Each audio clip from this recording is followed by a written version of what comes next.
Hello and welcome, fight fans, to episode number 190 of the Neutral Corner Boxing Podcast. This is the review episode for the week of October 8th, 2019. And we got a bunch to discuss this week, including some rants from yours truly about what we saw Saturday and just what I see on social as it relates to the whole situation in the welterweight division right now. I have to speak up about it because, you know, that's why you guys listen to the show. Before I get into some quick news and notes, I want to remind you guys I do not charge a monetary fee for this podcast. So please, if you want to contribute, we have a Patreon page, patreon.com/Montero on Boxing. We have, you could do super chat right here on the YouTube, the live YouTube. Of course, we sell MOB tees. Sold a couple last week from LA. That was crazy. But the best thing you could do if you're watching live right now on YouTube, share this video. That is your homework. If you're watching right now, that is your assignment. Share the video because YouTube changed the algorithm again. I don't know what the hell they did, but my views have dropped significantly. And I keep getting a bunch of DMs from you guys saying that you're not getting notifications about my live videos. So I don't know what the hell is going on with YouTube. I don't know if somebody flagged the channel or what's going on, but viewership has dropped. I don't know what's happened with the algorithm, but they've obviously changed something because I've tried to do some searches for my name, boxing, MOB, that kind of stuff, and we come up way down in the search. We used to come up first, second, third. I mean, the whole first page, it was nothing but Montero on boxing, and now suddenly we're way down the list. So I don't know what the hell happened. Share this video, please. Share this video, share the channel, get it out there. That is the best thing you could do to help me out, okay? Let's go ahead and get the party started. Some real quick news and notes, and you guys already know about this if you watched the Spence Porter pay-per-view on Saturday, but Deontay Wilder-Luis Ortiz, that is official. Finally, that is official for November 23rd, only 8 weeks ahead of the fight. So 8 weeks to promote it, and for the fighters, well, they've already started preparations, but 8 weeks. They really, I mean, they kind of unofficially announced it, I feel like, almost 6 months ago. Right? We all knew this was going to happen, but they were going back and forth about dates and networks. And I reported just recently on the show that it was probably going to Showtime because of loyalty and everything Steven Espinoza talked about, him overpaying for Wilder at Brazil. None of that mattered. There's no loyalty in boxing. They went where the money was, and they went where the better marketing is, and that's with Fox. So Wilder Ortiz 2, November 23rd, MGM Grand, Las Vegas, Fox Sports pay-per-view. Once again, you guys will have to dip into your pockets for pay-per-view. I can't even count the number of pay-per-views in the last, 10 calendar months from PBC. They are absolutely gouging the fans. I'm a fan of some of these fights. I think they're good matchups. They are the kind of matchups you guys were promised for free not too long ago in 2015, 2016, even 2017. Those free fights, quote-unquote, went away. Everything shifted over to Showtime, and then they started going the pay-per-view route. So everything that you guys were told as fans, I'm not going to say it was a lie, but they haven't held up their end of the bargain. Meanwhile, there are other platforms still charging you money, but it's $10 a month, $5 a month, whatever it is. I should state for the record, Top Rank on ESPN did do one pay-per-view this year, and it was shit. And that, of course, was Bud Crawford, who I'll talk a lot about in this episode, and Amir Khan. That shouldn't have been pay-per-view, obviously. But other than that, you're getting so much more value for your buck in other parts of the universe in boxing. So do I like Wilder Ortiz 2 as a fight? Sure. Do I think it belongs on pay-per-view? Absolutely freaking not. We got a super chat already from Rocco De Felipes. Thank you very, very much, De Felipes. Thank you so much, man. He says, "Hi, Mike. I love your show. Best boxing podcast ever. But for once, I disagree with you. Porter had a close Saturday night. I know that this will piss you off as you think he is just swinging awkwardly." No, Rocco, look, you're not the only one. For the record, Doug Fisher, who I respect more than just about anybody in the entire boxing industry, had Porter winning Saturday night. So there are a lot of people that I trust and love and value their input that had Porter. I just completely disagree. Thank you again for the super chat, Rocco. And no, look, your score doesn't piss me off. You have your reasons. I'm going to get into later in the show why I feel Spence not only won, but clearly won. And I think a lot of you guys And I said this to Doug. I said this to Doug the night of the fight because we met up at a restaurant after everything at LA Live. We walked over to the Palm, which is like, I don't know, 1,000 feet from LA Live, and we met there. Mauricio Suleiman was there, who I have to say, as much shit as I give Mauricio Suleiman on social media and the WBC with some of their million title belts and all that, and I have a little fun, Mauricio couldn't have been nicer.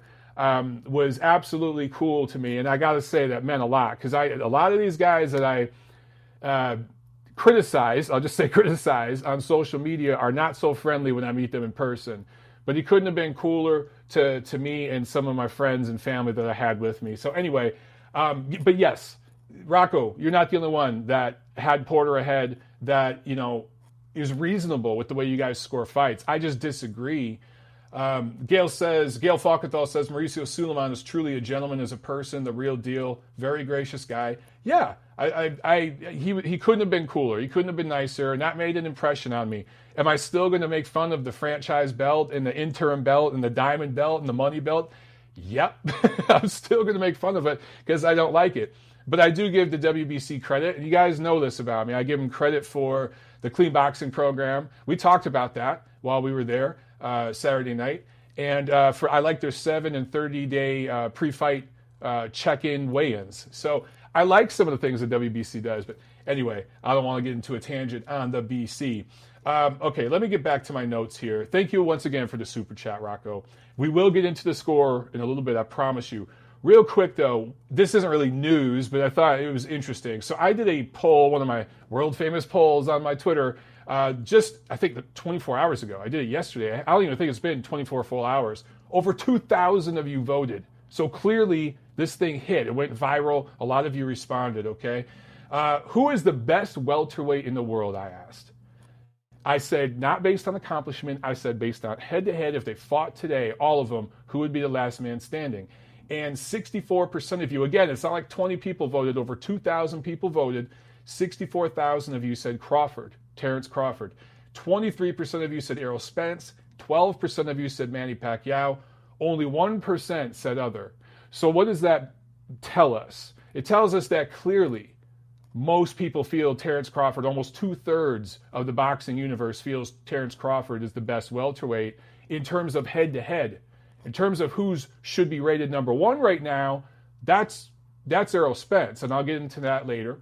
But also, it's a three-headed monster because 99% of the people who voted in this poll voted for either Crawford, Spence, or Pac. That means less than 1% of you out there feel it's somebody else. So there's a three-headed monster right now at welterweight. We kind of have a situation at welterweight similar to what we have at heavyweight. There's similarities, there's parallels, and there's differences. But it's very similar in the sense that there's not one clear person that has really separated themselves. You're just kind of going off the eye test, right? So anyway, I just thought that was interesting. I wanted to mention it to you guys. Let's get into the review because we have a lot of stuff to review. And then I want to talk about the PBC, specifically the PBC welterweight situation. Some of the things I see and a lot of things I don't like. And somebody needs to call it out. And I see some defenders in the media, quote unquote media. I do say that with air quotes because some of these guys just are super fans with a credential. But let me say, all media are super fans. Everybody in the boxing media is a fan of the sport. So, that's obvious. But there are some people who are just basically taking selfies with fighters and just happy to be there and doing puff pieces.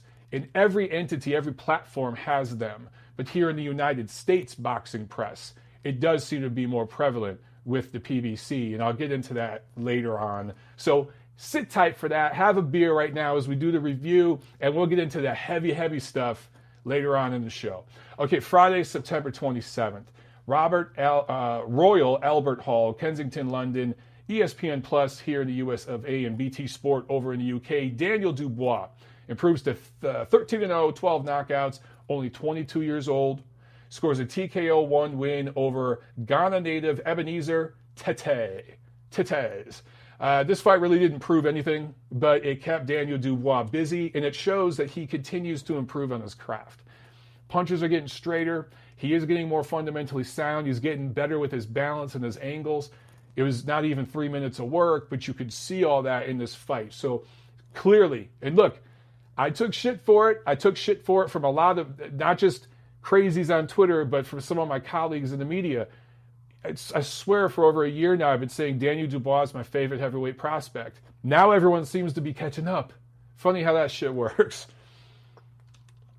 Now that it's safe to say it. And F.A. Ajagba and Filip Hrgovic haven't necessarily set the world on fire recently. Now everyone else is saying what I've been saying for a while. Anyway, September 28th, another heavyweight prospect that I think continues to show signs of improvement and some upside, Tony Yoka out of France. He had a fight over in France and proved a 6-0 TKO 3 win. I'm still higher on Dubois, but Tony Yoka is interesting, so I'm going to keep an eye on him. Okay, let's get to the big one. Saturday, Los Angeles, downtown, Staples Center. You guys who follow me on social, you saw me post a billion different pictures and tweets. I was having a good time, working my ass off. I was delirious, didn't get a whole lot of sleep. That accounted for some of the crazy posts and the pictures and the photos from everywhere as I was hanging out. But it really was an awesome trip, man.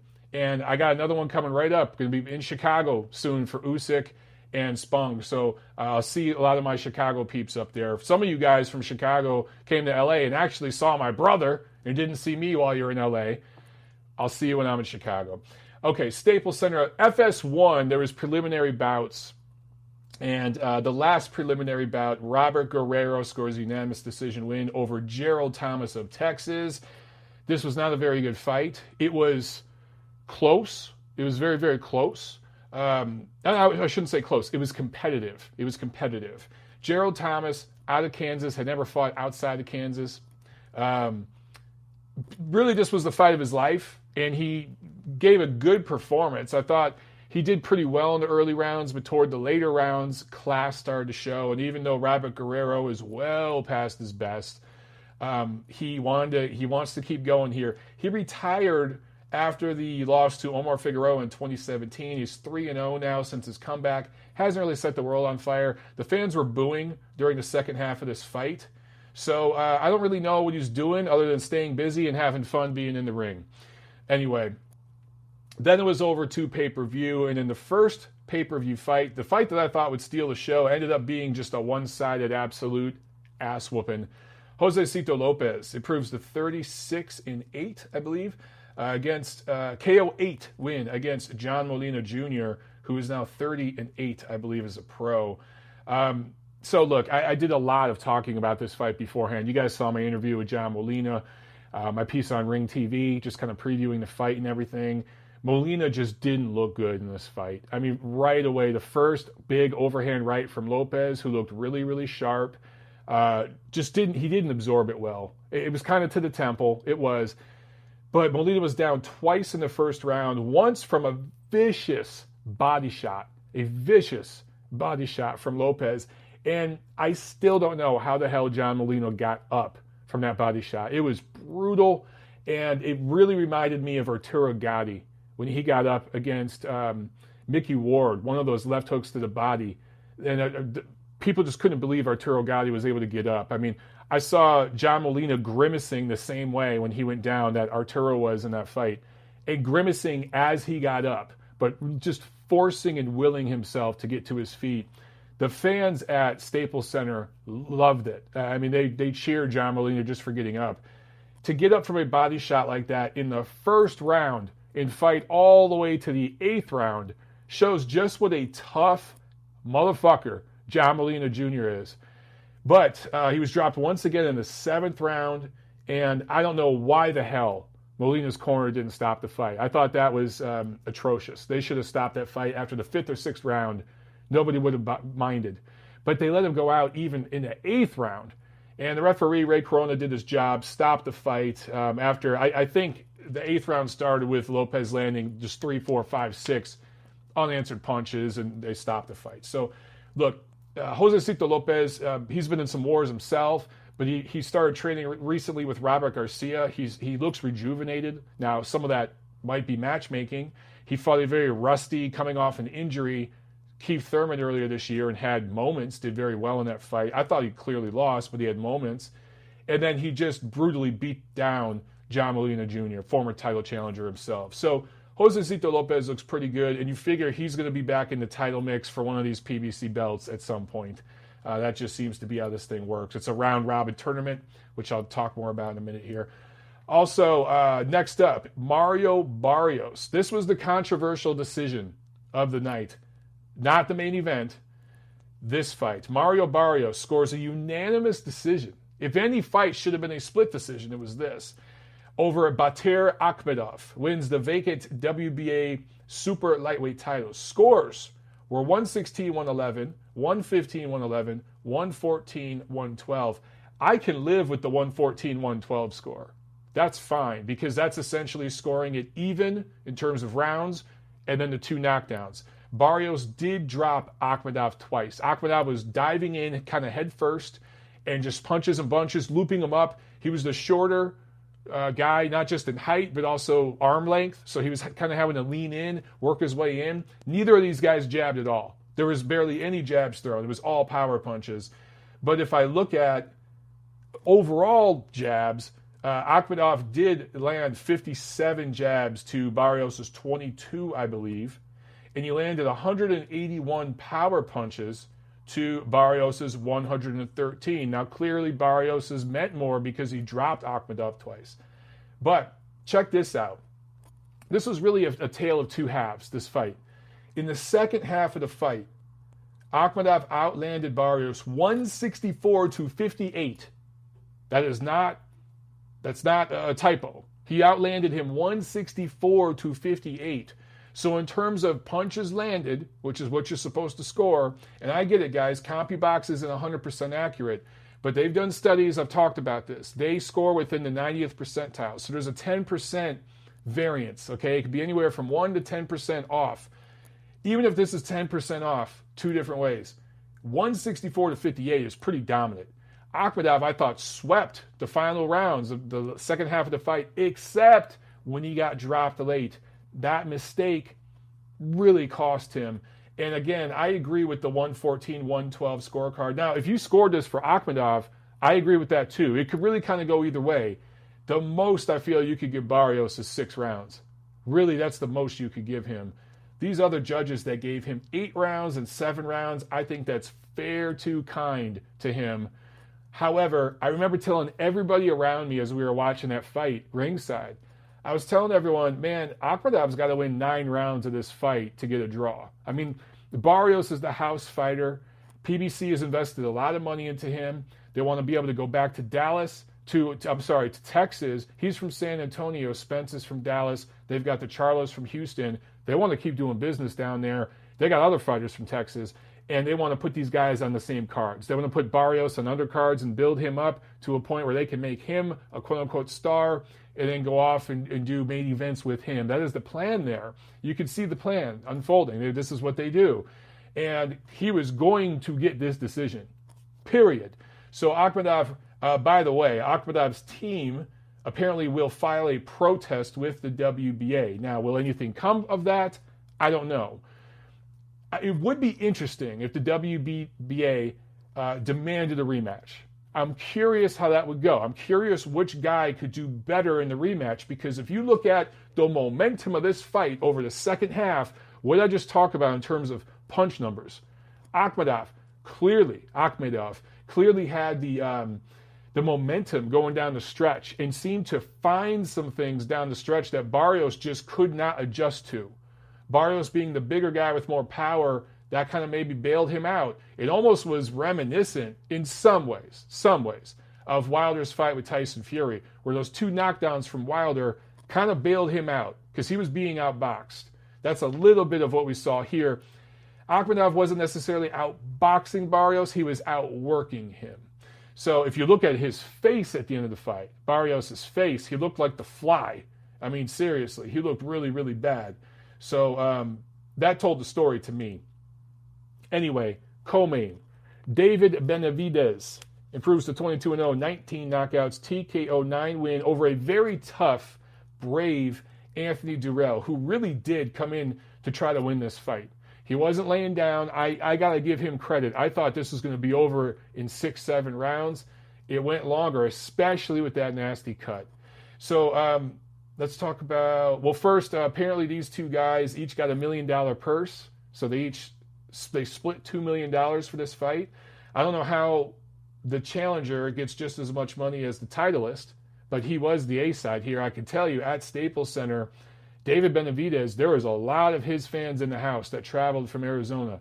He got a huge reception from the fans, and Dirrell got a lot of boos. However, he got cut in the 6th round from a punch, and clearly Dirrell has scar tissue all over his eyes. He's been cut several times. I couldn't tell if it was from an elbow, a punch, but I was told by folks that were watching at home, dude, it was from a punch. That, we're able to see the replay. It was legit from a punch. And just that scar tissue opened up. That's what happens to these dudes who are prone to cuts. Dirrell's always been one of those guys.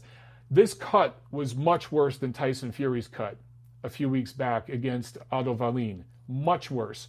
Fury's cut bled more because it happened so early. I think his cut happened in like the 2nd round or whatever, and for rounds and rounds and rounds, he was just bleeding. But this cut happened in the 6th round, so it was only a couple rounds he was working with there.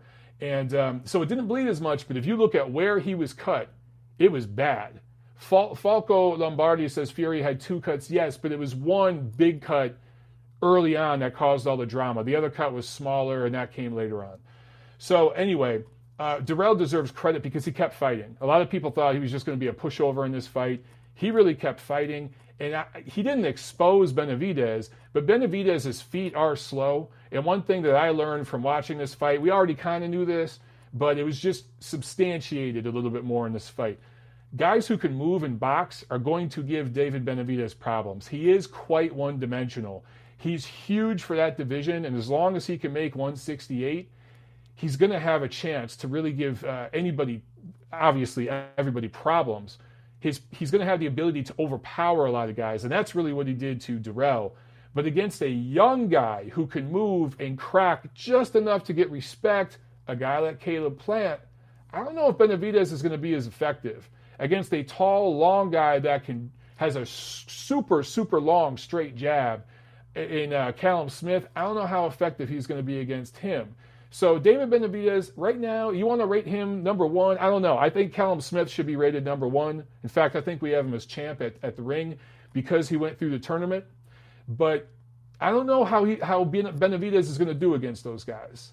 I'd love to see those fights, especially him and Callum Smith. They're both PBC guys. That would be a title unification. We should see that in 2020. We really, really should. There's no excuse. Callum Smith's next fight is against a journeyman-level opponent that he's going to destroy, by the way. So anyway, Dirrell deserves credit. He came to win. He did well early on. Benavidez did what he was supposed to do, overpower the older, smaller fighter, and the cut, it didn't hurt. Okay, main event time. And I should mention that the announced attendance was 16,702 at Staples Center, so that's nowhere near a sellout, but it's a damn good crowd. It's a good crowd that showed up. Now, I was told by somebody close to the situation that upwards of 5,000 of those tickets were comped. That's just, par for the course. I get it. But even if you're giving comped tickets, 5,000 people that got free tickets or severely discounted tickets showed up. Overall, 16,702 people were in the house to watch this event. And it was a very loud, energetic atmosphere, good crowd. And I got to say, once again, I'll talk about David Benavidez. For a co-main, the arena was nearly full for that fight. So that kind of made it a good atmosphere. Too many times in American boxing, the crowd doesn't really fill in until the main event. And they were there. I'd say it was 80-90% of the crowd was in their seats for David Benavidez's fight. So that was really a big deal, I thought. That is what helped make the atmosphere so much fun, is that everybody was there well before the main event started. So main event, Errol Spence improves to 26-0 with a split decision win over Shawn Porter, who drops to 33-1. Unifies WBC, IBF, welterweight titles. Apparently each man was guaranteed a $2 million purse for this fight. That's what was reported by the California State Athletic Commission. Of course, there will be pay-per-view upside. What I found interesting about that is that Errol Spence was guaranteed $3 million for Mikey Garcia, was guaranteed $2 million, against Shawn Porter. So clearly PBC felt this card would not be as profitable. They felt, and look, I mean, they did 45,000 or more, almost 50,000 fans in Dallas. They did 16,000 here, and almost a third of it was comped. At least 3,000 of them were comped. I was told 3,000 to 5,000 were comped by a very, very good industry source. Somebody who told me, about the ESPN Fury Valine thing. And I talked about that. There were more comps for that fight than tickets sold. There were a lot more tickets sold than comped. So compared to Fury Valine, this was a massive success. Okay, although the Fury Valine tickets were much more expensive. But anyway, I digress. The brass at PBC must have felt this wouldn't do as well and sell as well as Spence Garcia. And some of that had to do with the location, because Spence is from Dallas. That fight was in Dallas, but also opponent. Mikey Garcia was absolutely the financial, commercial A-side for that fight. And I took a lot of heat from some local Dallas media people who disagreed with me on that. They've all disappeared now that it's kind of been proven with math. Of course, that's how all this shit goes. You got your blue check mark on Twitter with your 300 followers. Good for you, bro. Some of these guys, man, they love to talk shit and criticize. When they're found out to be incorrect, they disappear. When I make a mistake, I own up to it. It's okay to make mistakes. Anyway, all right, this fight. A lot has been made about the scoring. And so 2 judges had it 116, 111. There was a knockdown in the 11th, so 8 rounds to 4 for Spence with a knockdown. I agree with those scores. By the way, I'm not the only one. There are a lot of people that had that score. There are some people ringside who had it wider, 117, 110. I think that's too wide. But there are a lot of people who either had it 115, 112 for Spence, 116, 111 for Spence. That was, dare I say, 90% of ringside media. But there were little pockets of people that thought, oh man, Porter won this fight. Here's what I saw. Spence won the early rounds. This was 3 fights, 4-round chunks. The first third of the fight, Spence won. You want to give Porter one of those rounds? Fine, I ain't mad at you. The middle rounds, and this is the important part, that second third of the fight, Porter won. And that surprised me. You guys know, you watched my preview show last week with Steve Kim, last Thursday. We both said Spence was going to win this fight. He thought it was going to be wider than I did. I thought the 10-1 odds were too wide. I thought Porter was going to win 3 or 4 rounds. I thought it was going to be a competitive fight. But what I didn't expect was for Porter to really get some serious work done in that second third of the fight, rounds 5 through 8, where he actually settled down. I tweeted about this during the fight, where in between rounds, where Porter does all this hopping around like a bunny or like a bumblebee. You know how a bee goes from flower to flower pollinating, or a bee hops around the garden, That's kind of what Porter does. He hops all over the place. He's jumping and all over the place. He's not doing a lot of punching. By the time his feet are finally planted and he's punching, he's on you. His chest is on your, or actually his head is on your chest, and he's winging these looping like MMA kind of punches that are very ineffective. And most of them are smothered or were caught by Spence. Spence rolled with a lot of them, pushed a lot of them off, smothered them, patted them down, and they weren't scoring. The fans were eating this shit up. I was so surprised. I mean, there's a bunch of drunk idiots behind us in press row that were going nuts. They thought Porter was dominating the early rounds. By the way, one judge agreed, Larry Hazard Jr., who must have been smoking crack or PCP or something, maybe meth, I don't know. It's one of them before the fight. But there were fans in the crowd who were drunk as shit. They reeked of beer and pot. Pretty much all of LA smells like beer and pot, and human feces as well. More about that in another video. But that's how the crowd smelled behind us, and these guys were eating that shit up. They thought Porter jumping in, lunging in like an MMA fighter with his head down and arms flailing sideways like this. It looked like a cartoon. I'm not trying to bash Shawn Porter. I like Shawn Porter and his father, Kenny. Awesome relationship, good guys. Off camera, super, super humble, great guys.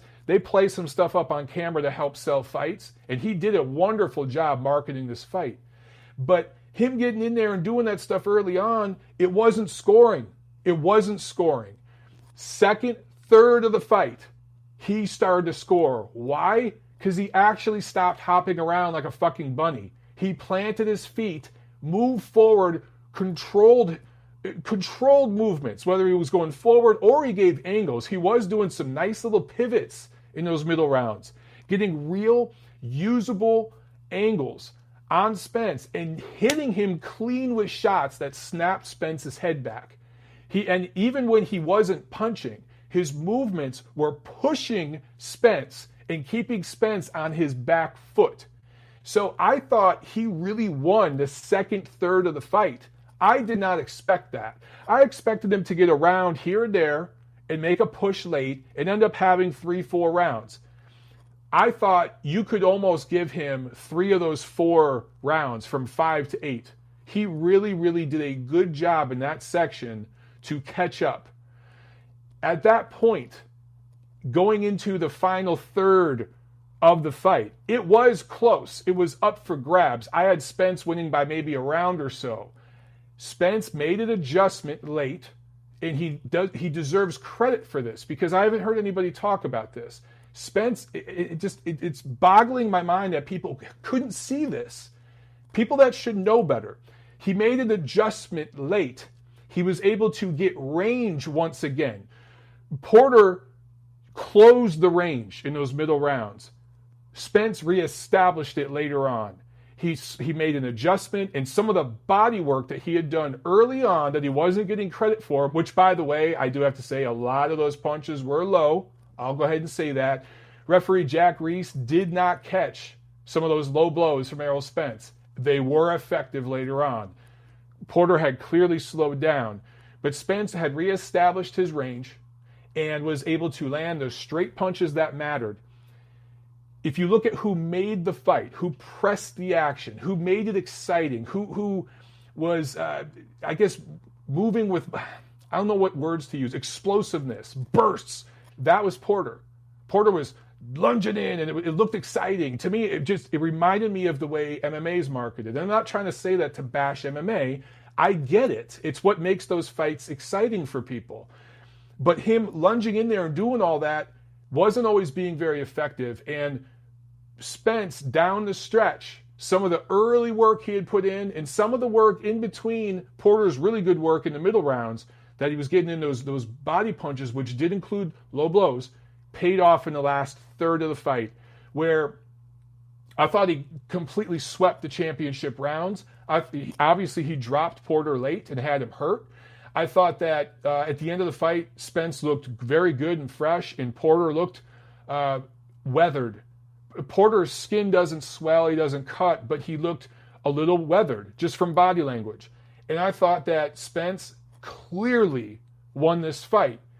If you scored this fight for Porter, here's what I want you to do, okay? I want you to go back, rewatch it with the broadcast team muted. I don't want you to listen to the broadcast. I don't want you to listen to the crowd. I want you to watch it with no volume. And I want you to pay very close attention to who's doing the more consistent work for all 3 minutes of a round.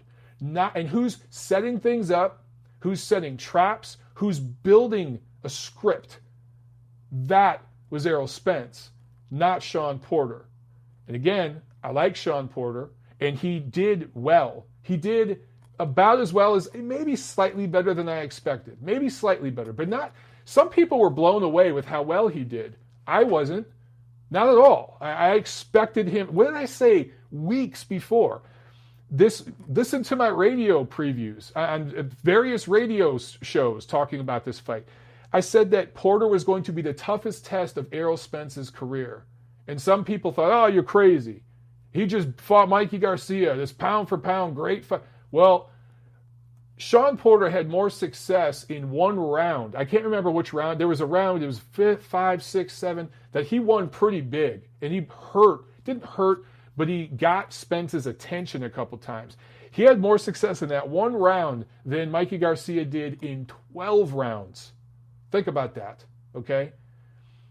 I think, Gail, what did you just say? Let me go back to Gail's comment here. Just flashed him. All judges gave Porter the 2nd, 4th, and 7th. 2 gave him the 9th. He didn't get any other rounds for more than 1 judge. Yeah, Larry Hazard's scorecard doesn't count. It was atrocious. I think it was the 7th round, Gail, that sticks out to me, where he clearly won. And like I saw some things in that 7th round where I was like, wow, I didn't expect that. And I think it was that 7th round where I remember telling myself, man, Porter had more success in that 7th round than Mikey Garcia did in all 12 rounds. So he did some things in that middle chunk of the fight that really did impress me.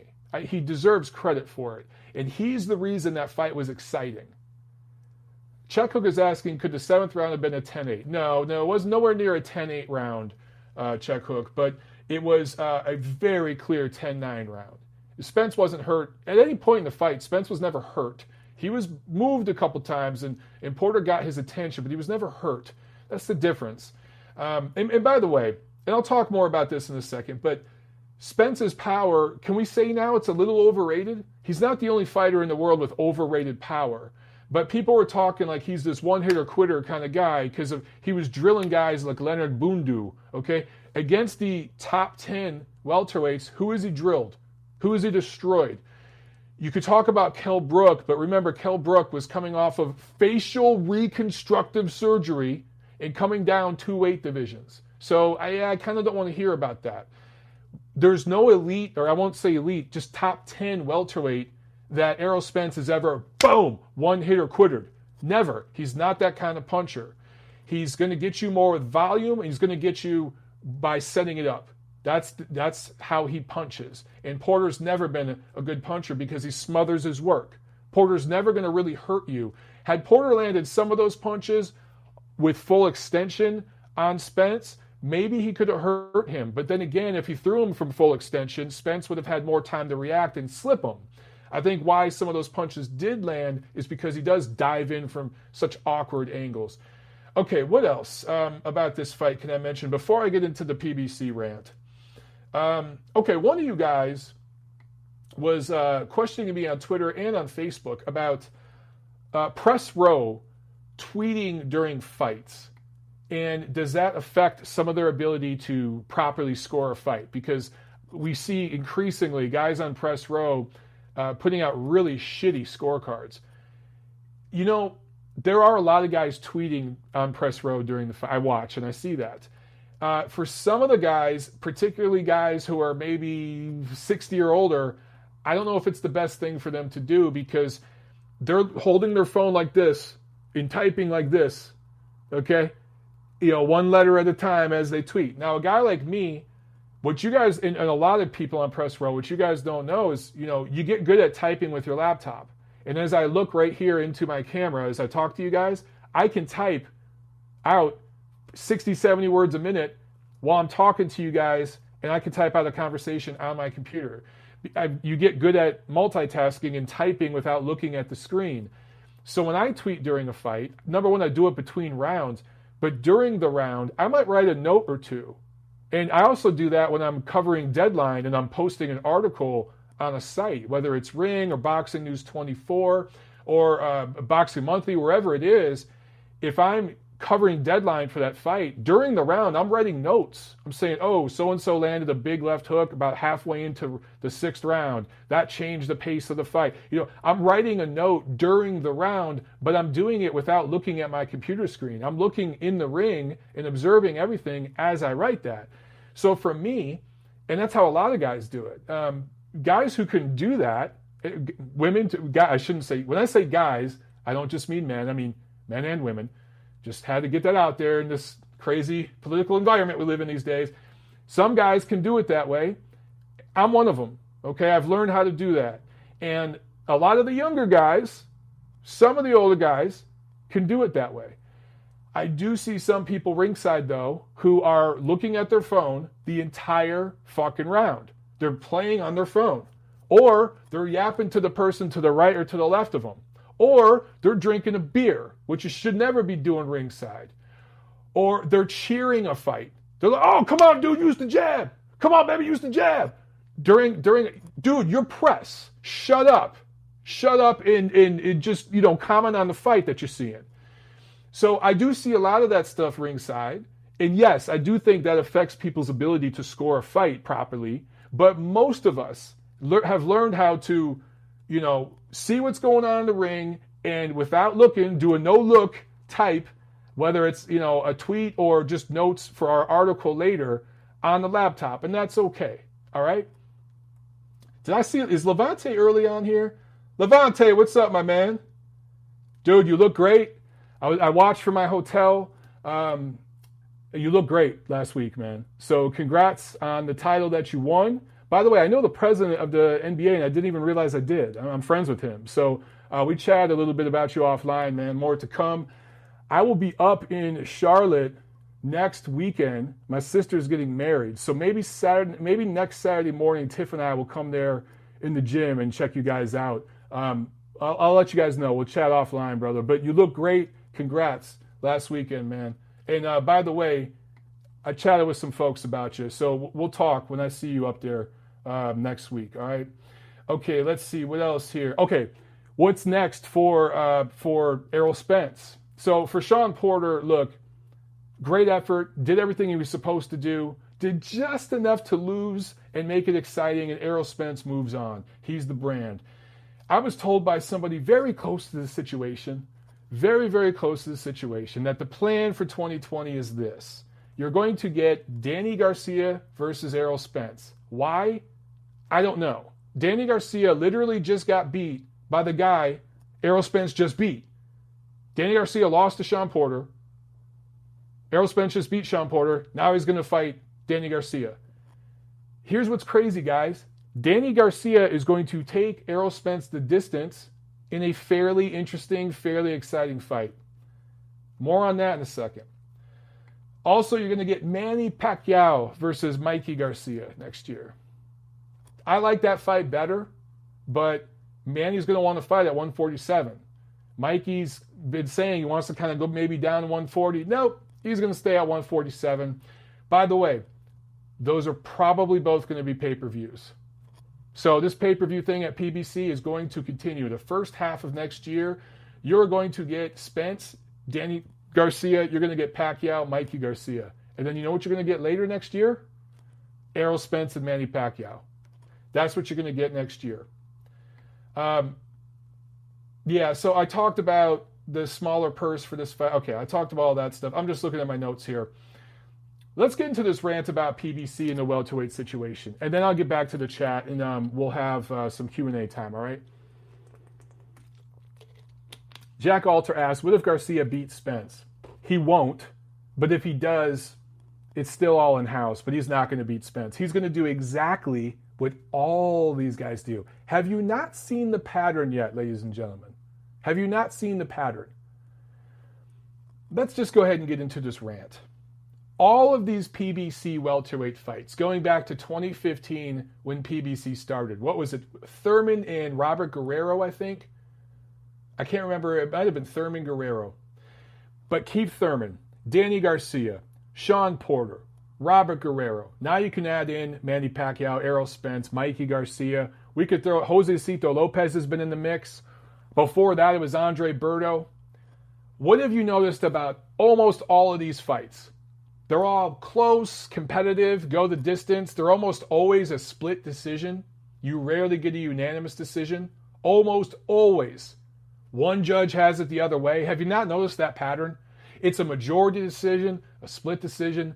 You never or rarely get a unanimous decision. But what you don't get, what you haven't got in 5 years almost, 5 years, is a complete unification and clarity in this situation. It's just this round robin, dangling the carrot, manipulating the fan base to draw this thing out.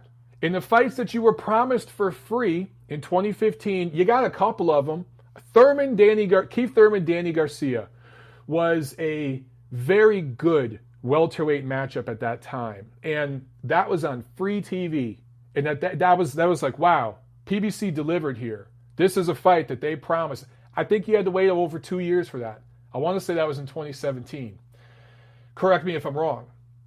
But all these fights, man, all these fights, not one of these dudes, even Saturday night, I didn't think Spence significantly separated himself from Shawn Porter.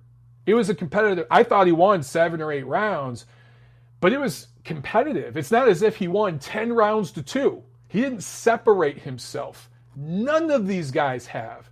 So what does that say? Does that say all these guys are all-time greats, Hall of Famers? Or are they all a little overrated?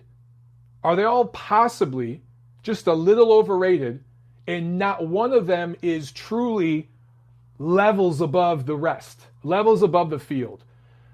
What did I talk about at the top of the show? The poll I did. Who's the best welterweight? There's those 3 names right now. Terrence Crawford, Errol Spence, Manny Pacquiao. Think about this, guys. Just a year or 2 ago, Keith Thurman was the number 1 guy because he beat Danny Garcia. He had unified 2 titles. He was the number 1 guy, right? He had some inactivity, some injuries, some issues. But an old man, an elderly man, Manny Pacquiao just beat Thurman. Just dropped him and beat him. And he will, mark my words, he will go the distance with Errol Spence next fall. He'll lose. Errol Spence will beat him by split decision, majority decision. 1 judge will have it for Pacquiao. 2 will have it for Spence. It's going to be the same thing. Mikey Garcia will take Manny Pacquiao the distance. Danny Garcia will take Errol Spence the distance. They'll be fairly entertaining fights. They'll be exciting fights. But none of them are going to be a fight of the year or anything, but they're not going to suck. They'll be good quality fights because the matchups are fairly even, because none of these guys is a step above.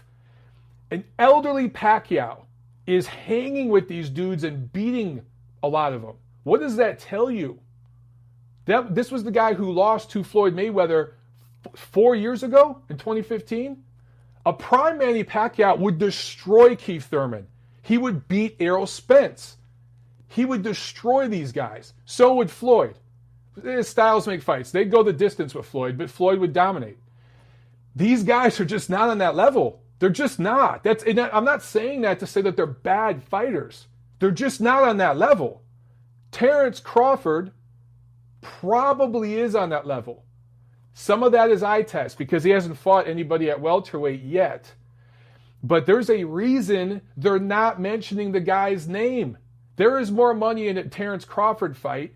There's certainly more money in a Terrence Crawford fight for Errol Spence than there is against Shawn Porter, Danny Garcia, maybe even, yeah, absolutely, Mikey Garcia. The only guy who makes him more money than Crawford right now is Manny Pacquiao because he's so famous, he's so popular.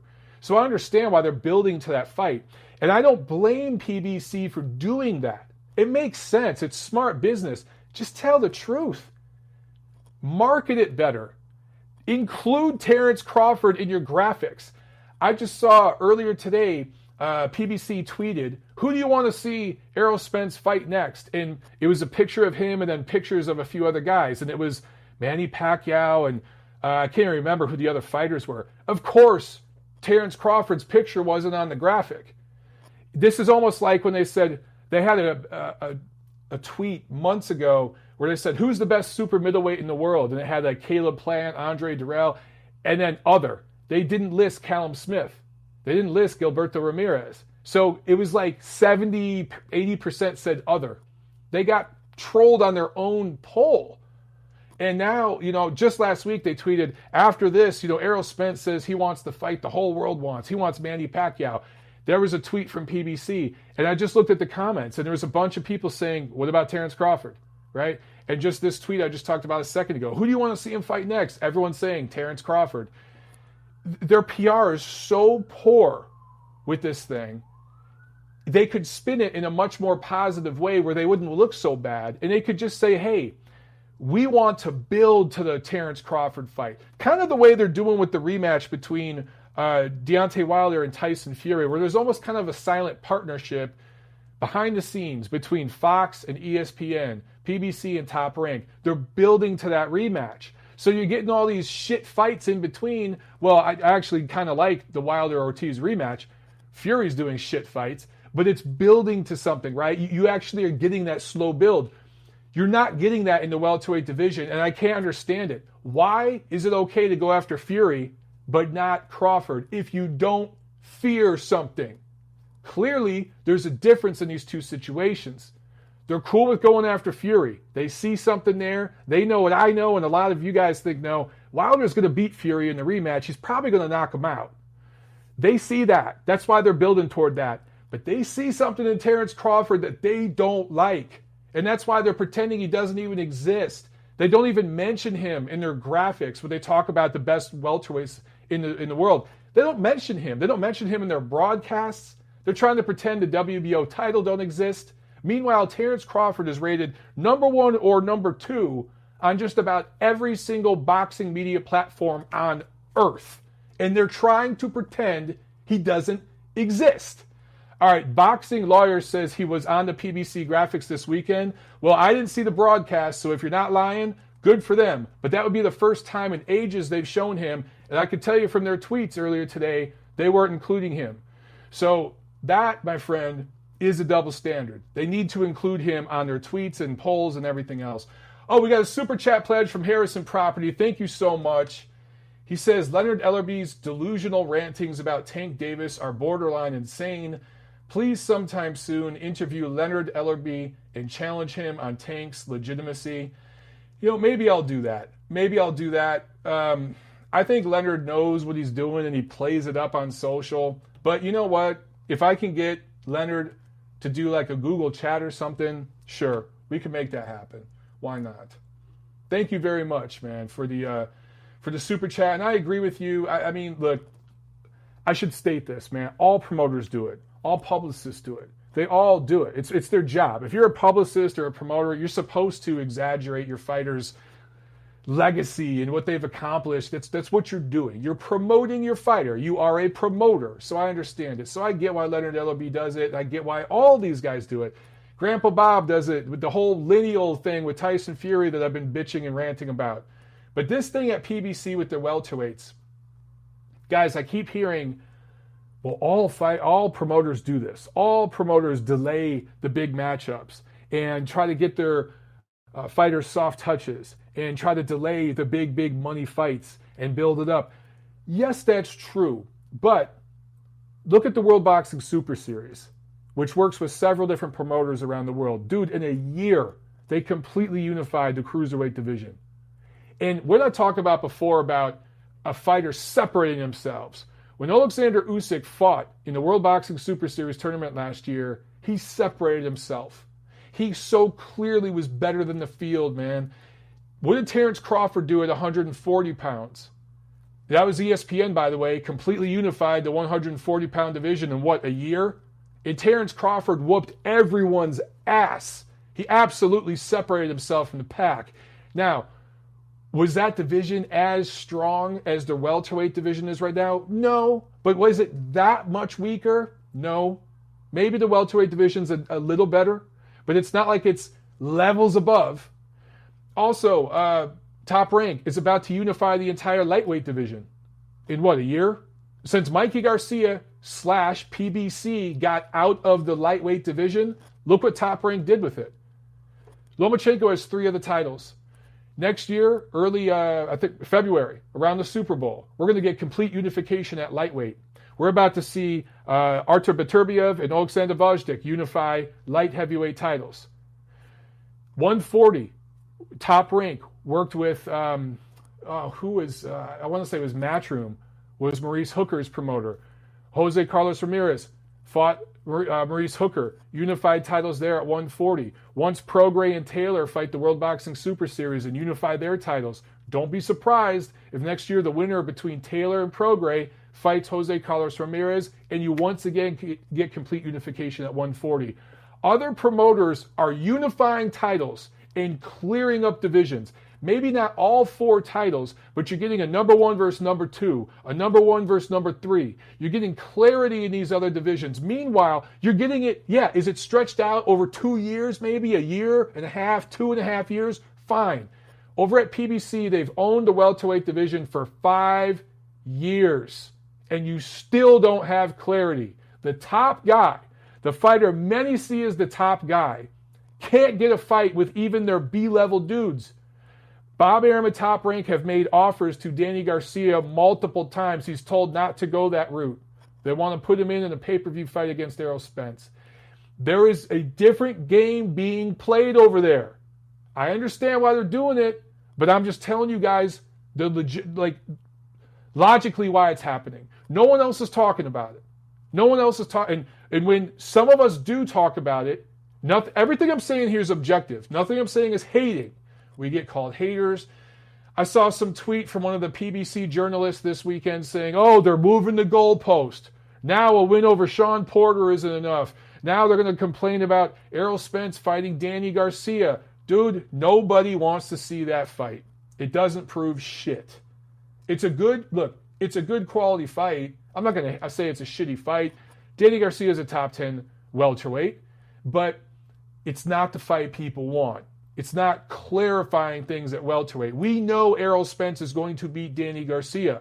It will be a fairly entertaining fight. He will win a 115, 113, 116, 112, maybe drop him once. It'll look a lot like Porter, Thurman, Guerrero, all these guys fighting each other. That's how all those fights look. Watch one judge give it to Danny Garcia just to make people on Twitter talk. I see a pattern here, guys. Who's being manipulated here? You are, the fans. Boxing Lawyer with the Super Chat pledge. Thank you very, very much, my man.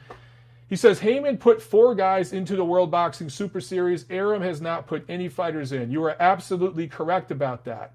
100% correct. Bob Arum, Grandpa Bob, does not do tournaments because in that tournament, you have to sign over promotional control to Saraland and to the tournament.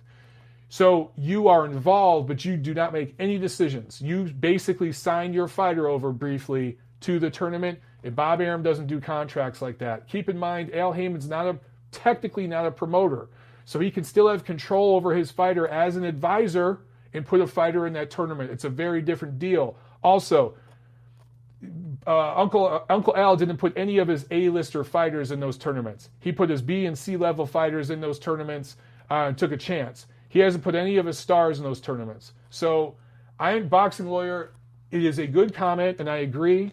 Would I like Bob Arum and Top Rank to go in that tournament? Yes. But they don't do tournaments, bro. They just don't. However, they do unified titles, and they work with other promoters. They just want to have promotional control over their fighter. They don't want to give that up. Top Rank has worked with Matchroom recently. They've worked with Saraland. They've worked with Al Heyman, obviously. DeBella. They've worked with several different promoters recently. They're willing to work across the aisle.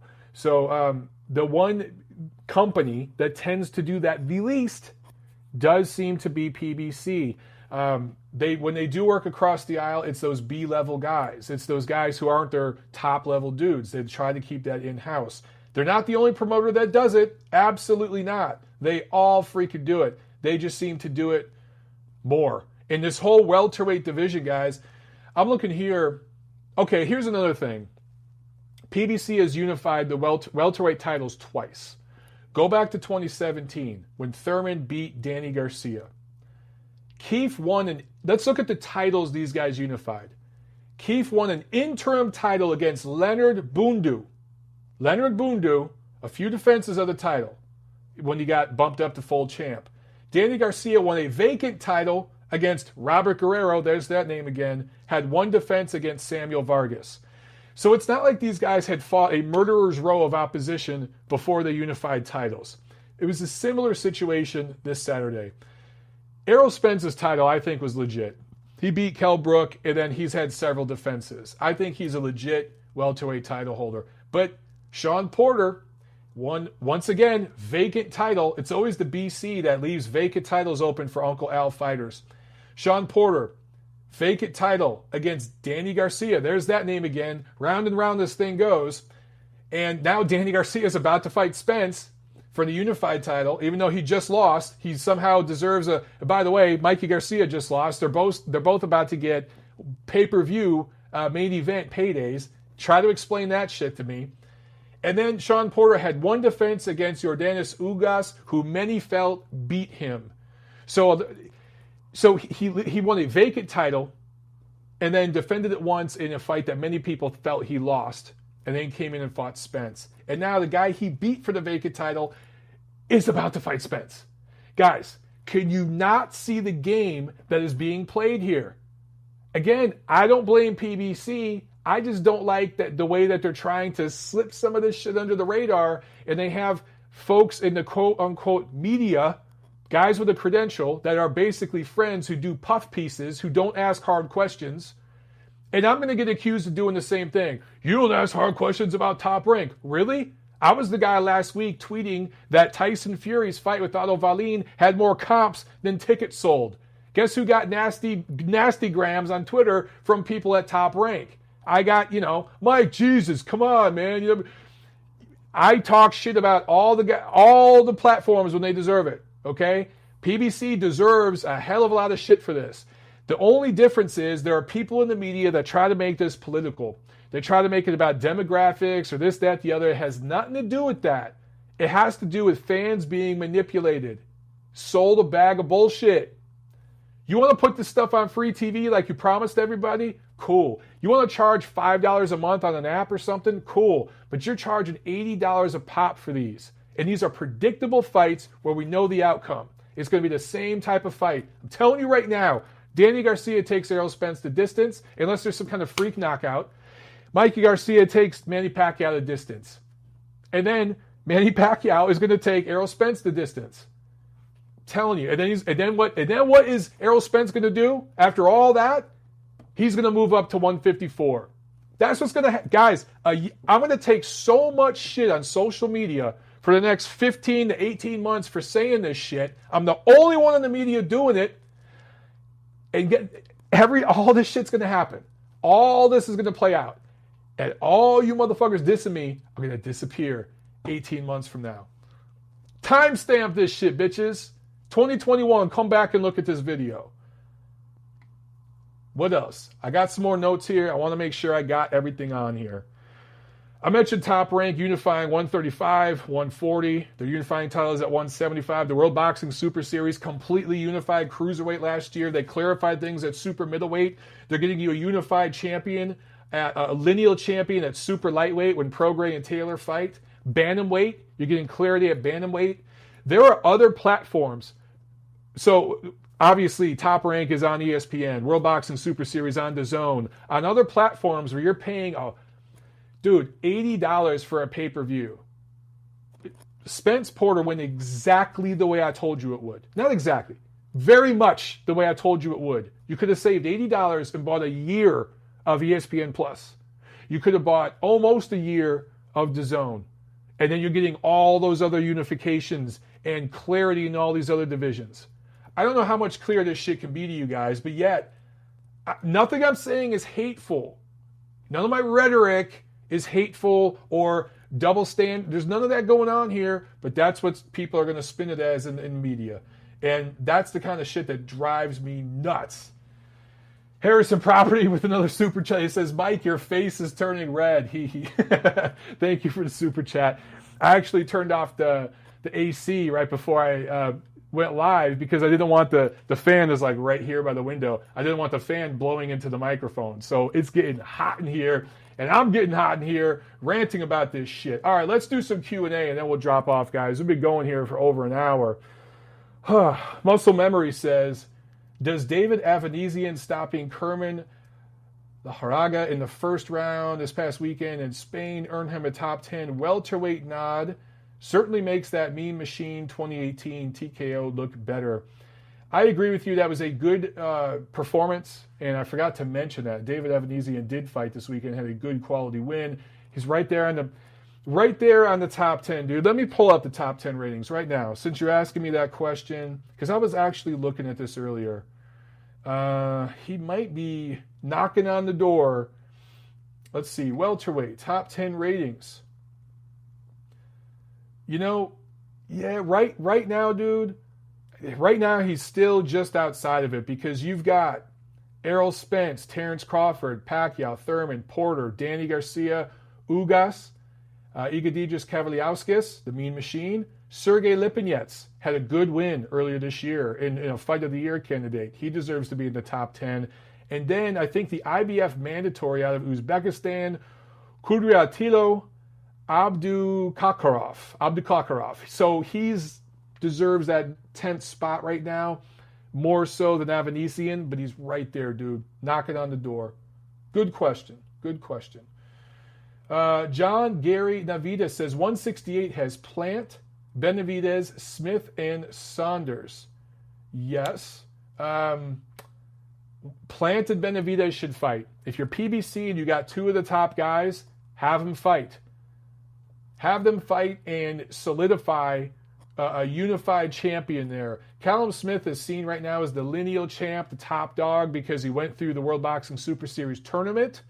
But in my opinion, that division is still kind of wide open. I do rate Smith number one, but if you want to have a serious discussion, if you want one of your guys to be right there in the mix, have Plant and Benavidez fight next year. That fight makes too much sense. Jack Alter asks, who would win?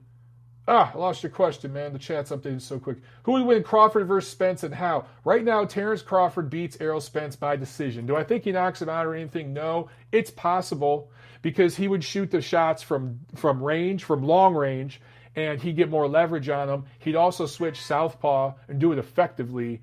So I do think it's possible Crawford could stop him late, but not probable. I think Spence is the naturally bigger guy. So I think that Crawford will win a unanimous decision against Errol Spence. MJB Taco says, dude, this guy really wants you to know that Barrios is the real champ. Barrios, are you talking about yourself or Mario Barrios? Because you, my man, are indeed the champ. Mario Barrios, I don't know. Stay Gifted says Pacquiao is still lighting motherfuckers up at 40. Yeah, but here's the thing. Manny Pacquiao wanted none of Terrence Crawford at 140 pounds when Crawford was at 140, and he was willing to move up to 47 to fight Pacquiao, and they were both with top rank. Bob Arum wanted that fight. Terrence Crawford wanted that fight. They were willing to give extreme concessions to Manny Pacquiao. He did not want that fight. And when Manny Pacquiao was offered a fight against Keith Thurman for less money than he would have got for fighting Terrence Crawford, he said, hell yeah, I'll fight Keith Thurman. I'll fight one time. But he didn't want none of Terrence Crawford. That's all I'm saying here, guys. It's so obvious what's being done. It's right in front of you. Just read between the lines. All I'm doing for you is giving you the fine print. I'm reading in between the lines for you. This isn't me hating. And I'm not saying other promoters don't pull shit, don't pull politics. Grandpa Bob is full. Half the shit Grandpa Bob says is bullshit. They all do it, okay? But it's being done a lot more on one side of the aisle right now, and they're charging you $80 a pop. I'm just telling you the truth, man. You can either call me a hater or you can thank me for telling you the goddamn truth. This is why I don't have as many subscribers as the dudes who do some of the puff pieces. This is why I don't get invited to all the dinners I used to get invited to 5-6 years ago that I stopped getting invited to. I don't do favors. I don't do puff pieces. Andre Smith asks, who is more of a fireman, Spence or Porter? You know, look, if anyone gets the fireman award, it was Porter. Porter made that fight exciting. So Shawn Porter gets the fireman award, but Spence wins the fight. Emily Anamone asks, Canelo continuing to avoid VADA? If so, is Kovalev doing VADA? Very good question. Canelo and Kovalev are doing VADA for their fight. So they are both signed up and they are both doing VADA for their fight. It's already started and it will go through their fight. So no worries about that. All right, guys, we're going to go here in a minute. I'm going to drop here in a minute. Let's see. Salem Mooney says, hey, Mike, you misspoke earlier about the fight at 140. It wasn't for the WBA title. Regis Prograis is the WBA champ. Barrios is fighting for the regular belt, which means you definitely ain't champ. Okay, well, whatever, semantics. Technically, it was for the WBA regular belt. You know what to think about the WBA. I took a shit this morning that's worth more. It's more valuable. The shit that I flushed this morning is more valuable than the WBA super franchise suck my cock belt. There you go. Humble Pie says Bob Arum protected Crawford from Manny. Absolutely false. Absolutely false.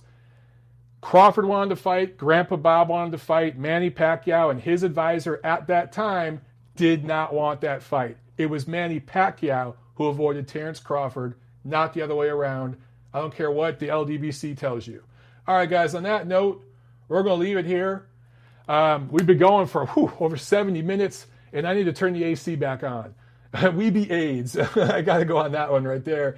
Zakali92 says, we be AIDS. I love it. That is the WBA.